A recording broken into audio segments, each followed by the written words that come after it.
بسم اللہ الرحمن الرحیم۔ السلام علیکم ورحمۃ اللہ وبرکاتہ۔ دین فطرت چینل میں خوش آمدید۔ آج کا ہمارا سوال ہے کہ رمضان میں شیطان کو قید کہاں کیا جاتا ہے؟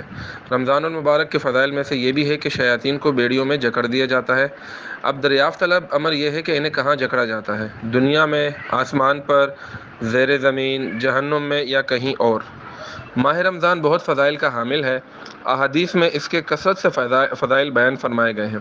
انہی میں سے ایک فضیلت صحیح بخاری، صحیح مسلم اور دیگر کتب احادیث میں یہ بتائی گئی ہے کہ جب رمضان المبارک آتا ہے تو جنت کے دروازے کھول دیے جاتے ہیں، جہنم کے دروازے بند کر دیے جاتے ہیں اور شیاطین کو جکڑ دیا جاتا ہے۔ بہر صورت یہاں یہ سوال پیدا ہوتا ہے کہ شیاطین کو قید کر کے رکھا کہاں جاتا ہے؟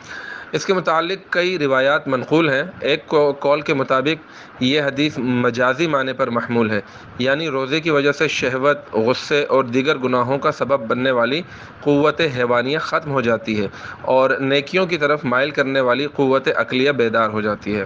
اس وجہ سے انسانی نفوس شیاطین کی طرف سے دھوکہ کھانے اور ان کے وسوسے قبول کرنے سے رک جاتے ہیں اور شیاطین اپنے مقصد میں کامیاب نہیں ہو پاتے، تو یہ حصول مقصد کے معاملے میں ایسے ہی ہو جاتے ہیں جیسے انہیں قید کر دیا گیا ہو۔ ریفرنس کے لیے بک کا نام ہے رمضان کے فتاویٰ، دارالافتاء اہل سنت، پیج نمبر 123۔ بہت شکریہ۔ والسلام علیکم ورحمۃ اللہ وبرکاتہ۔